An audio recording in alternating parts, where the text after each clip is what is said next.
Olá, pessoal, tudo bem com vocês?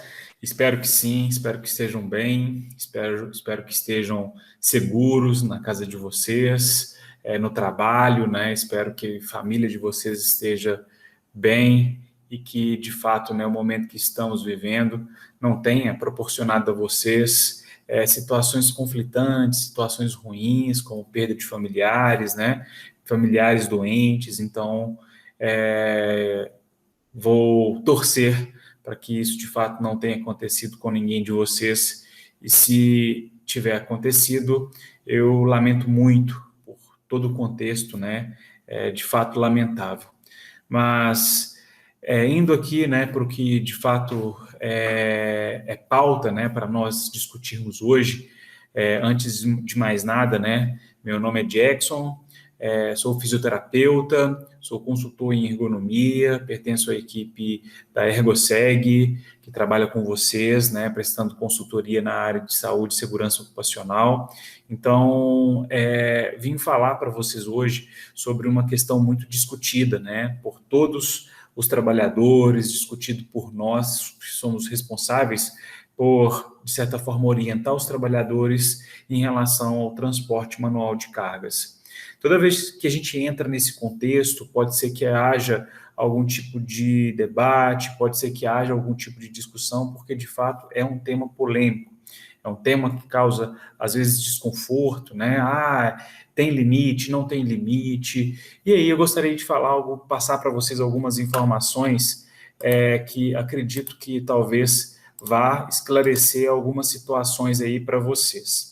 Bem, então a gente sabe que o levantamento manual de cargas ele é uma das formas mais antigas e mais comuns e mais comum de trabalho em todo mundo, em toda a história, né?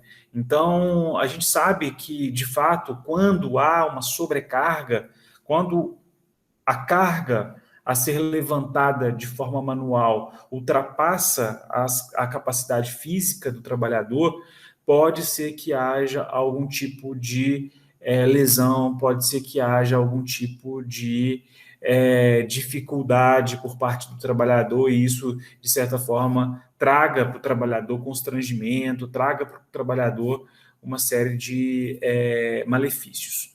Mas, com a evolução das normas que regulamentam o trabalho, essas situações elas se tornam cada vez menos frequentes, né? A gente sabe que as cargas que os trabalhadores enfrentam são cargas condizentes com a capacidade física deles, né? E quando isso de fato acontece, né, de ter uma carga que ultrapassa a capacidade física do trabalhador, nós temos inúmeras possibilidades de intervenção, até mesmo com maquinário, para que, de fato, o trabalhador não faça uma sobrecarga, não tenha uma sobrecarga que ultrapasse aí sua capacidade física, né? As alterações que podem provocar, né, que o nosso organismo pode sofrer com essa possível sobrecarga, elas são alterações que acometem principalmente a coluna vertebral e o aparecimento, né, pode ocasionar o aparecimento de hérnias abdominais, principalmente quando a pessoa não é bem orientada. Por quê? A nossa coluna vertebral, o abdômen, ele precisa estar devidamente estável para que haja o levantamento de carga. O que é o estável que eu estou falando para vocês? É importante que a pessoa tenha consciência de contrair o abdômen, né, de levar o umbigo lá nas costas no momento dele fazer a força. E se ele sente algum desconforto e ele passa a fazer isso, muito provavelmente esse desconforto com o tempo ele vai diminuindo. Porque, na verdade, o que precisa acontecer é uma estabilidade da coluna vertebral para ocorrer o levantamento de cargas. E muitas das vezes a pessoa não é orientada a fazer isso, né?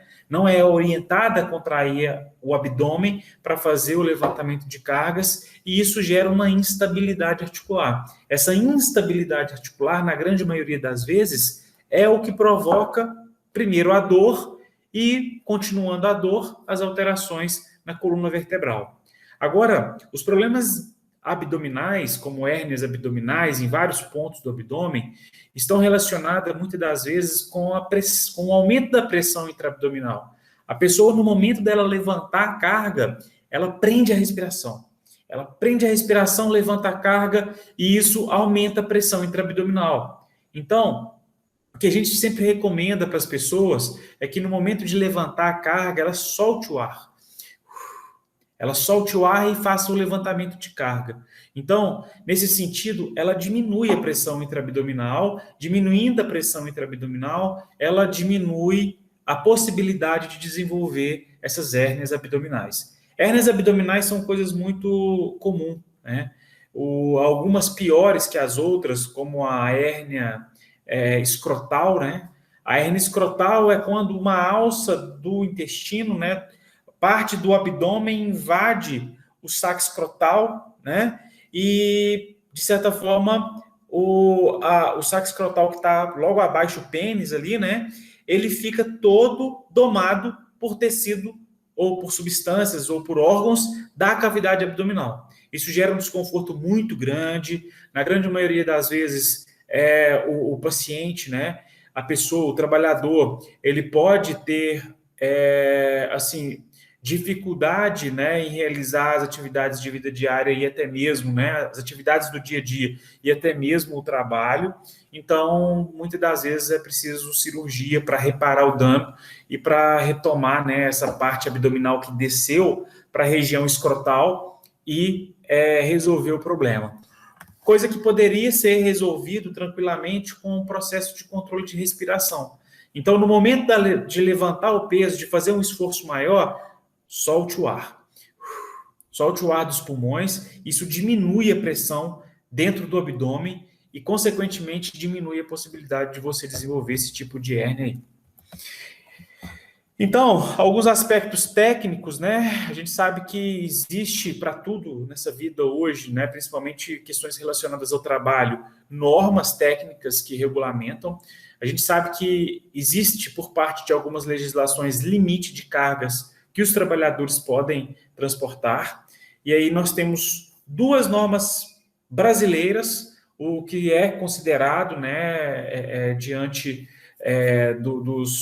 dos engenheiros, do pessoal da ergonomia, que, de certa forma, controla e orienta, né, as questões relacionadas ao trabalho, que é a norma da CLT, que determina que o homem, o limite máximo para que ele possa transportar de forma manual é 60 quilos e a mulher 25 quilos, e a NR17. A NR17, ela fala especificamente sobre ergonomia, né, e no item 17.2, ela fala sobre o levantamento e transporte manual de cargas, que deve ser de acordo com a capacidade psicofisiológica do trabalhador.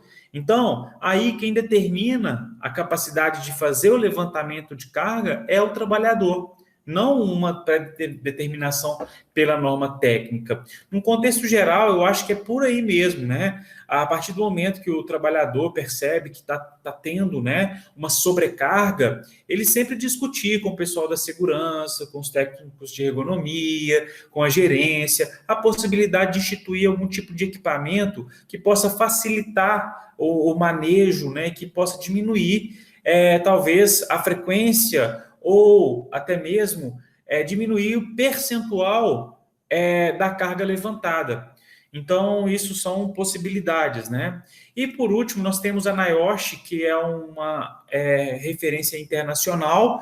A gente pega como base, assim, uma base literal, né? Uma referência bibliográfica, mas a gente não leva para fins técnicos no Brasil, porque, querendo ou não, as normas técnicas brasileiras são, de certa forma, prevalentes em relação a isso. Então, a NIOSH, ela determina o cálculo envolvendo inúmeras variáveis sobre o levantamento de carga. Por exemplo, levantamento único, multilevantamento. Ou seja, quantas vezes que a pessoa faz esse levantamento durante a jornada de trabalho? São questões que podem determinar a carga que a pessoa pode levantar.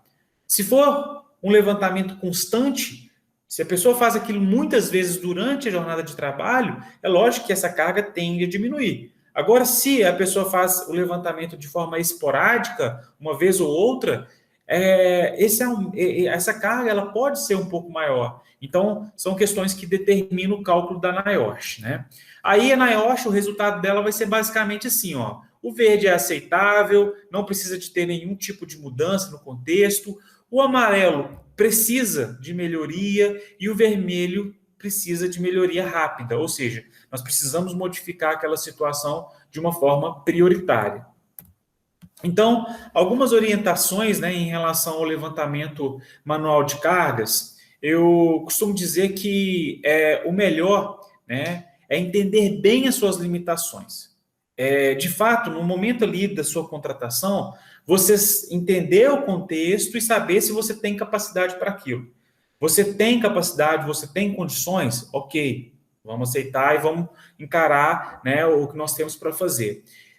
Passando disso aí, turma, chegando lá, apresentando algum tipo de dificuldade, algum tipo de problema, nós temos que conversar, nós temos que dialogar, nós temos que buscar ajuda com a equipe, buscar ajuda com a supervisão, para que possamos juntos resolver aquela determinada dificuldade. Então, na primeira dificuldade encontrada em relação a um tipo de levantamento específico de equipamento, de material, de produto, o melhor é você chamar um colega que divida a carga com você. Então, se você não, de repente, acha que aquilo pode ultrapassar a sua capacidade, né, de levantar carga, chame alguém para te ajudar. Chame um colega que possa te dar uma mão, né, para você fazer aquela determinada operação que envolve o levantamento de cargas. Ainda assim, você acha que está fora da capacidade da equipe, está fora da sua capacidade do colega, conversa com a equipe, conversa com a gerência, conversa com o pessoal, vê a instituição de um equipamento que possibilite, né, o manejo, que possibilite a movimentação daquilo que vocês julgam ser estar, né, acima da capacidade física de vocês. E eu costumo dizer também que o melhor caminho para estabelecermos uma relação de crescimento mútuo é o diálogo. Então, sempre que houver dificuldade, vamos conversar, vamos estabelecer diálogo, vamos estabelecer, né, uma conversa. É lógico que a gente sabe que em qualquer organização, em qualquer empresa, existem as limitações, existe aquilo que pode ser feito e aquilo que, de fato, a empresa apresenta algumas dificuldades. Isso não é só em uma empresa, isso é em qualquer empresa que a gente for trabalhar. Eu presto serviço para N empresas, nós temos, né, a nossa equipe e, de fato, né, acho que estamos longe, estamos muito distante de ter uma condição que seja 100%, né, que seja um padrão ouro, digamos assim, de ambiente, um padrão ouro de conforto relacionado ao trabalho. A gente tem um longo caminho a percorrer, mas eu costumo dizer que o diálogo, a conversa, ela pode atalhar isso aí e pode nos proporcionar, né, um bem-estar, um ambiente de trabalho.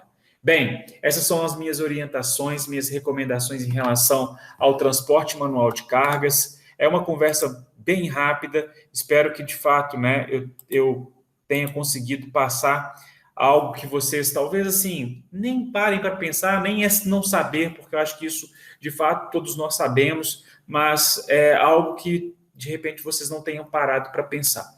Então, eu vou estar 100% à disposição de vocês. Caso queiram, né, agendar uma conversa, um bate-papo, eu me coloco à disposição da empresa para que possamos sentar e conversar sobre uma determinada situação. Tá bom, gente? Então, meu muito obrigado. Que vocês tenham uma boa semana de muito aprendizado durante esse evento aí, tá? Parabéns pelos organizadores, tá? E me coloco mais uma vez à disposição de todos. Grande abraço, fiquem com Deus. Tchau, tchau.